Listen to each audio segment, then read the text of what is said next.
Hello and welcome to The Loudspeaker, your definitive guide on how to scale your startup. This first tip for every fintech startup is what are the media and press saying about us? How are we being perceived by these people? PR stunts are any activities that allow you to engage with the audience. I don't agree with the fact that all publicity is good publicity. Here is where we talk to communications professionals from all around the world to let you know what are the best practices and cool ideas that you can implement for your startups.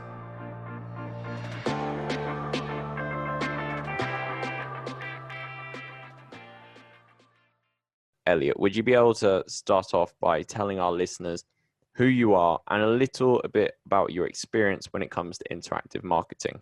My name is Elliott Jaffa, and by training, I'm a behavioral psychologist. But I don't see individuals, I see companies and organizations. So I call myself a marketing psychologist. And one of the best tools in marketing today is the interactiveness of how we take good care of our customers, our clients. And two of those are the podcast, the webinar, which are the video and audio portion of interaction.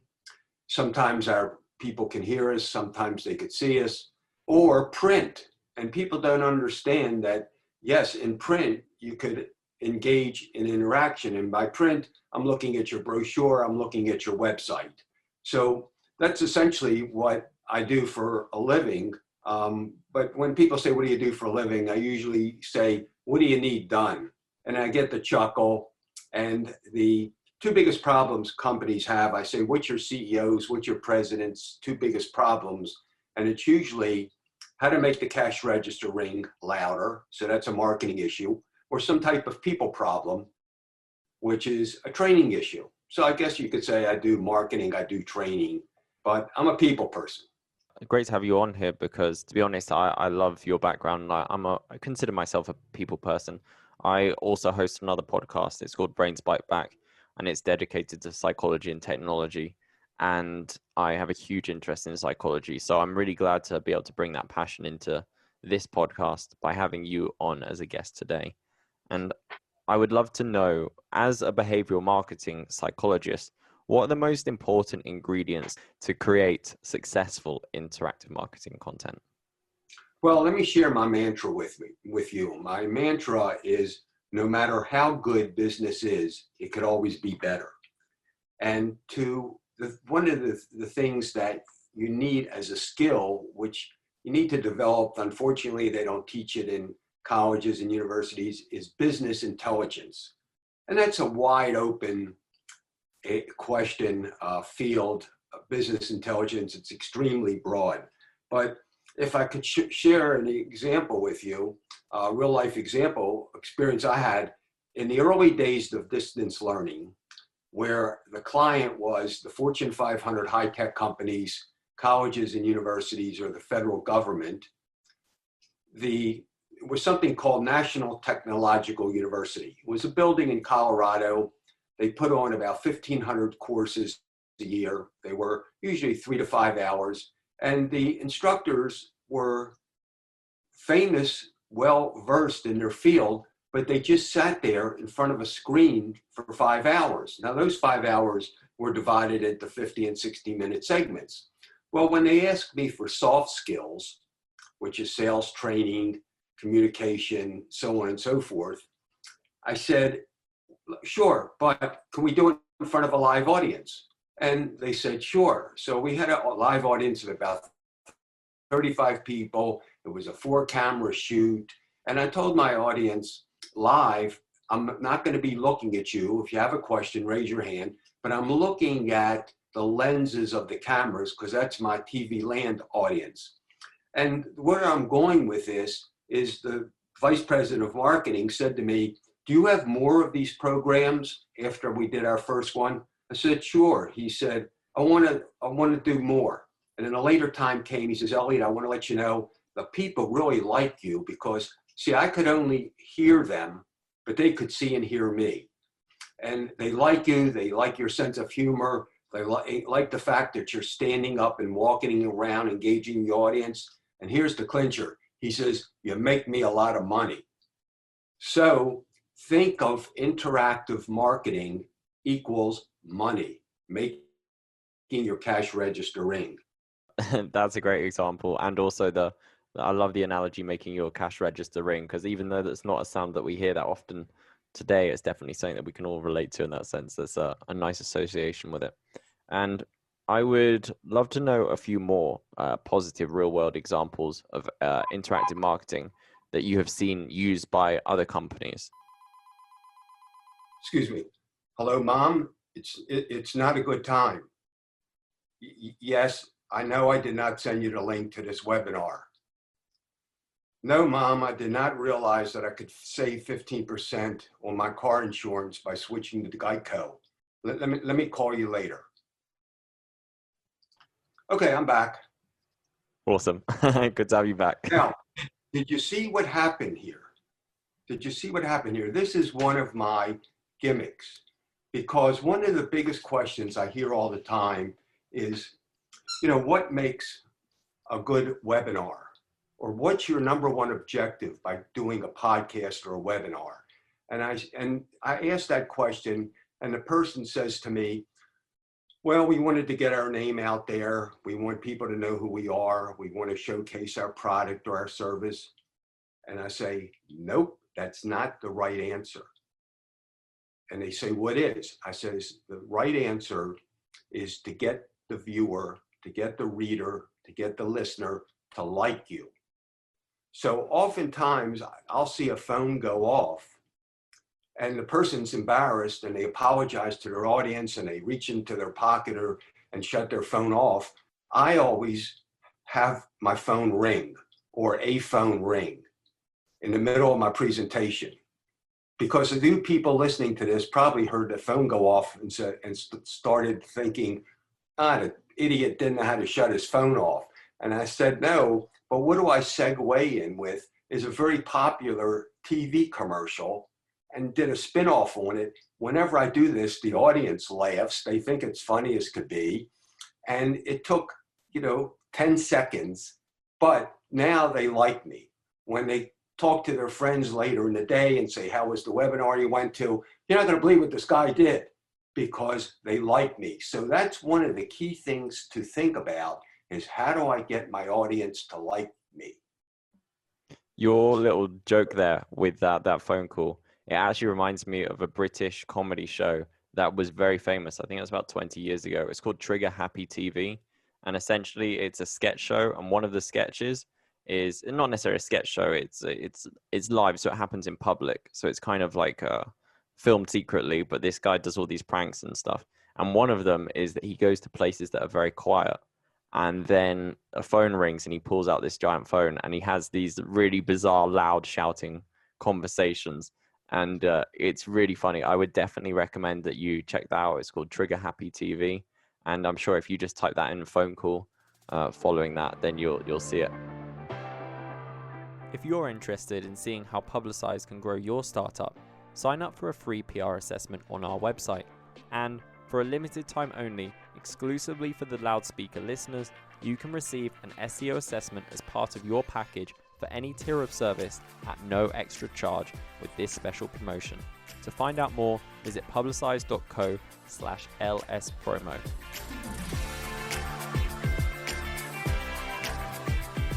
I think you're absolutely right.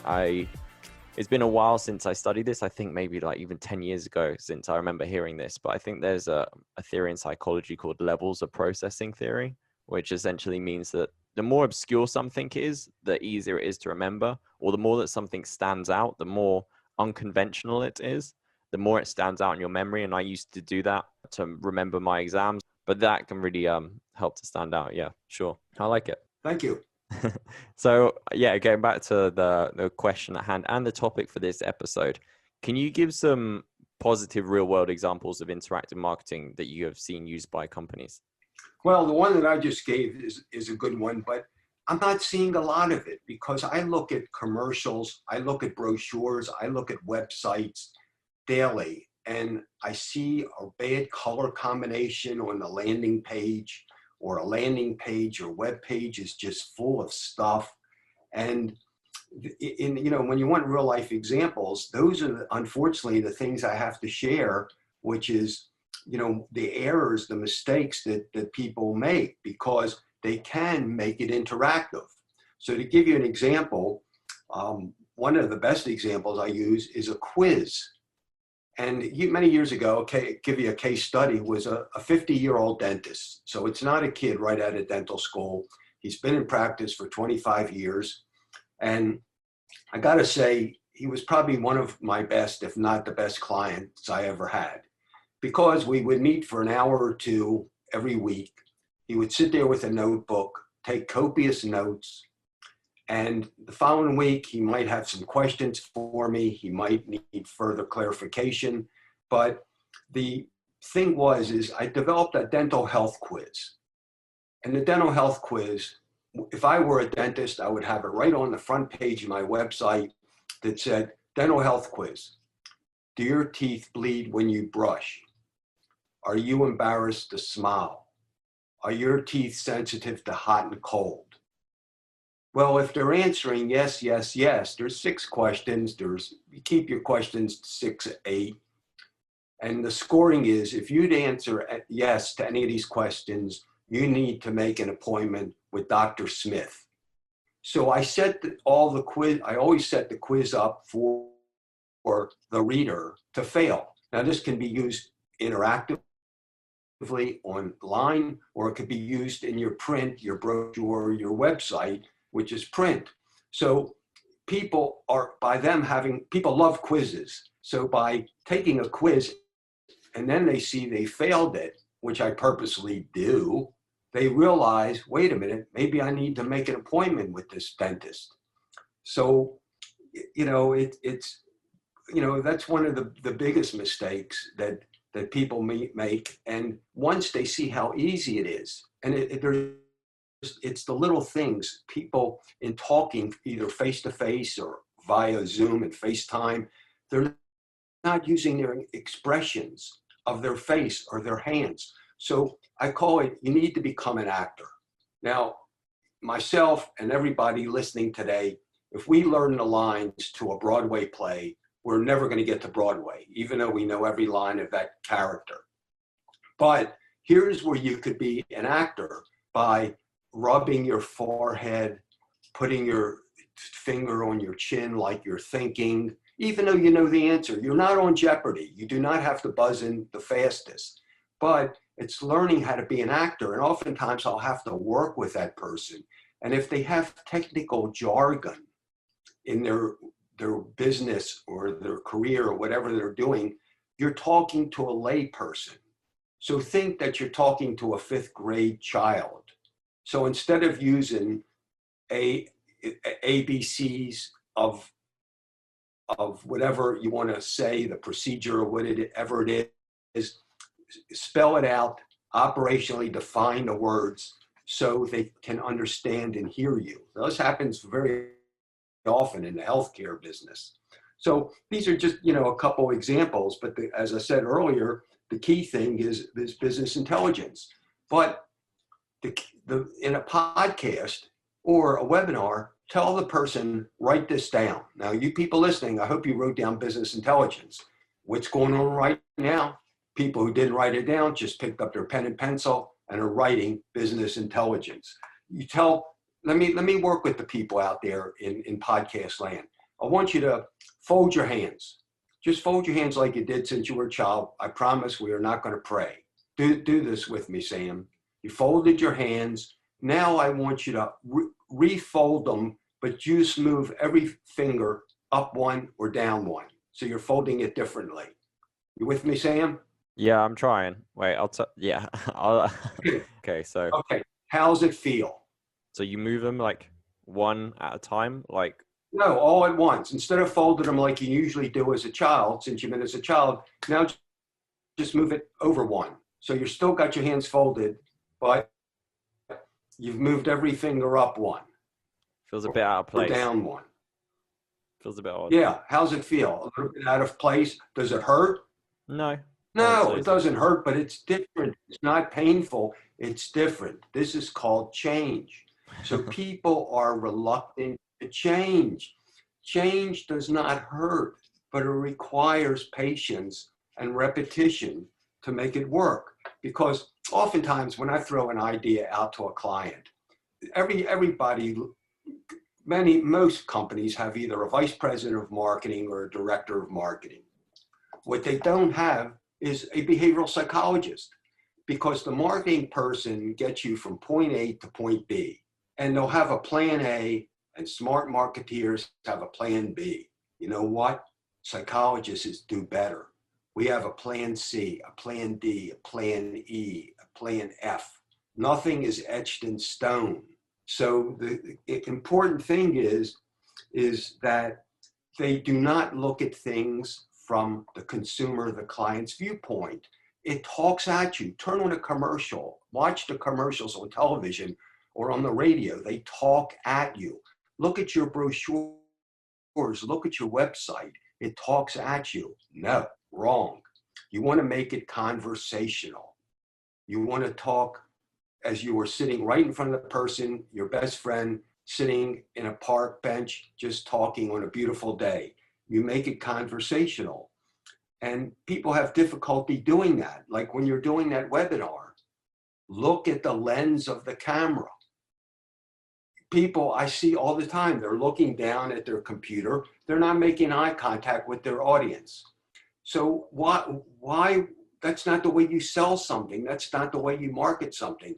Use your face to smile, to open your eyes up wider, to engage that customer.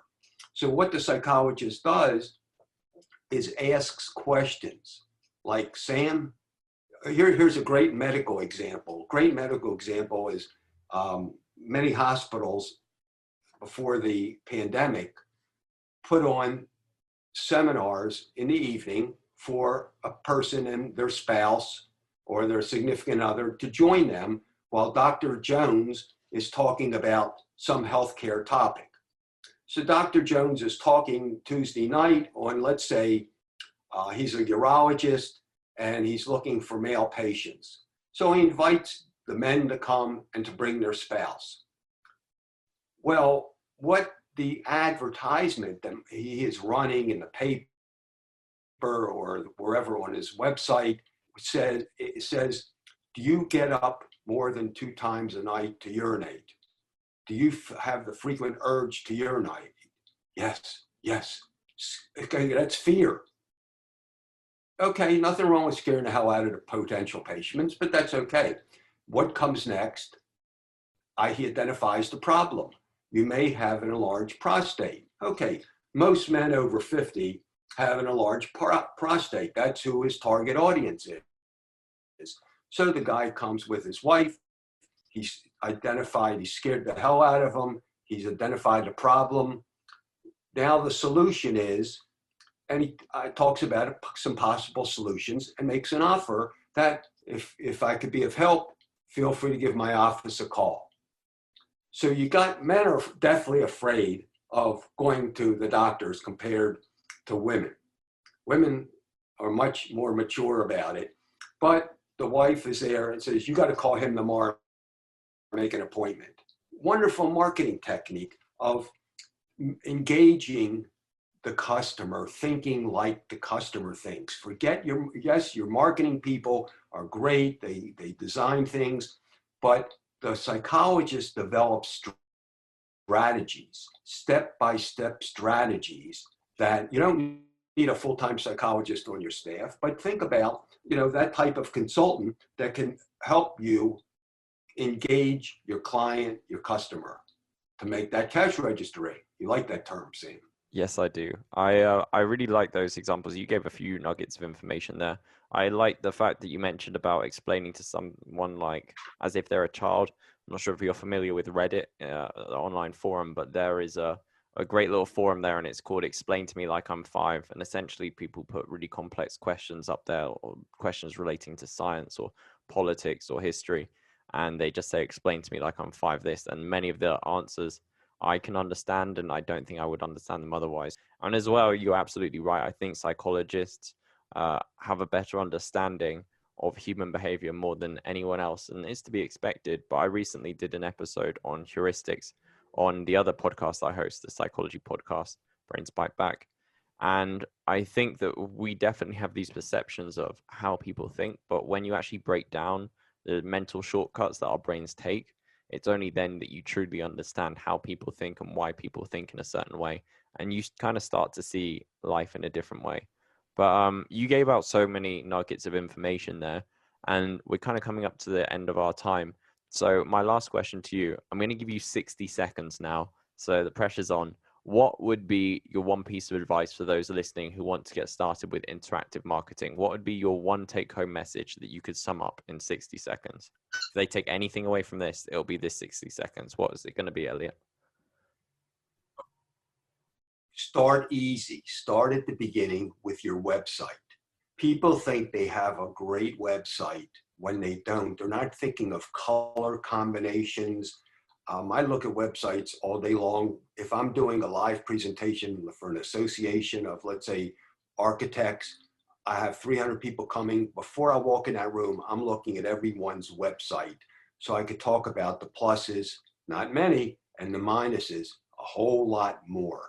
But for the most part, I'll say to a potential client, how many of your customers are over 42 years old? Oh, wow, 70, 75%. Then why is your website in 9-point font? People over 42 wear reading glasses. Take it up to 12-point font. But talk conversationally. Instead of having your picture on your website, there's nothing wrong with your picture. I'd rather see John Smith, the person, before John Smith, the CPA, the dentist, the doctor, whatever business it is. I had a dentist who had his white coat on, another picture of him with a patient in a chair. I said, you got two kids. You got a 4-year-old and a 6-year-old. Put them in their pajamas, get the same kind of pajamas, put it on your website. And he says, Elliott, I couldn't believe how many people commented on my family photo. If you don't want to put your, face of your child on your website, go to a fishing hole, a pier, both of you hold a fishing rod and have somebody shoot a photo of the backs of you. So it's Dr. Jones and his son fishing. Or if it's Dr. Jones is a female, could be the daughter playing soccer or baking or whatever gender specific activity you want to use. Did I get it in 60 seconds? I think you might have ran over, but I'll allow it. Elliott, thank you so much for joining me today. If people want to keep up with what you're doing and follow you and just generally know more about your work, how can they do that? No, it's real easy. I'll tell you the truth. I took down my website, believe it or not. And people asked that same question as you. My name is Elliott Jaffa. Google it. There's 3 pages of stuff. If you don't know how to find me by using your computer, I don't want you to, I don't want you to bother me. I don't want your business. I don't want you as a customer, but it's easy to find me. I want to talk to you. I want to hear your voice. I want you to hear my voice rather than us texting. I don't want us to exchange emails. Sure, we can exchange 1 or 2 emails, but we build a relationship. That's what you do with your customers. That's what marketing is all about. It's called omnichannelization. Write that word down. Sam's only giving me 8 more seconds. Omnichannelization, that's the key thing. But if I could be of help, find me. I'm waiting for you. There you are, Elliott Jaffa, omnichannel, what is it, omnichannelization? Omnichannelization. Can hardly say it, apart from, let alone write it down. Okay. It's all good. Let me give you another thing. Marketing audit. Marketing there audit. You go. Yeah, that's easier. Awesome. Okay. Well, thank you so much for your time today, Elliott. And all the best with the clients that you help. And great to have you on. Thank you. It's been a pleasure.